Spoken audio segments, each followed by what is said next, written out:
दिवंगत अभिनेता सिद्धार्थ शुक्ला की मौत ने टीवी और फिल्म इंडस्ट्री को गमगीन कर दिया है। 40 साल की उम्र में सिद्धार्थ गुरुवार सुबह अपने घर में अचेत अवस्था में मिले थे, जिसके बाद उनको डॉक्टर ने मृत घोषित कर दिया। उनका अंतिम संस्कार कल हो चुका है। क्या हुआ था सिद्धार्थ की मौत की आखिरी रात?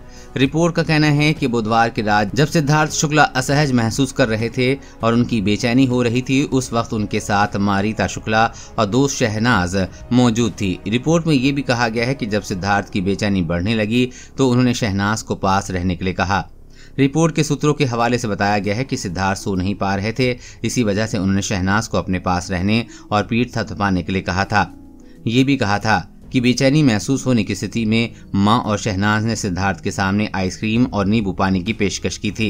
रिपोर्ट में बताया गया है कि रात करीब 1:30 बजे सिद्धार्थ अपनी करीबी दोस्त और कथित प्रेमिका शहनाज की गोद में कुछ देर के लिए लेटे थे और उसके बाद धीरे से दूर हट गए थे। इसके बाद दोनों सो गए और सुबह करीब 7 बजे शहनाज उठी और उन्होंने देखा कि सिद्धार्थ उसी पोजीशन में लेटे हैं जैसे रात में थे।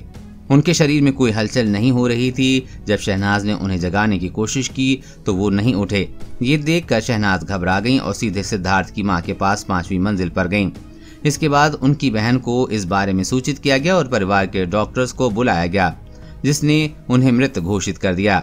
इस पूरी घटना से साफ है कि सिद्धार्थ ने अपनी आखिरी सांस करीबी दोस्त शहनाज की गोद में ली थी। हालांकि उनकी मौत की वजह हार्ट अटैक बताया जा रहा है।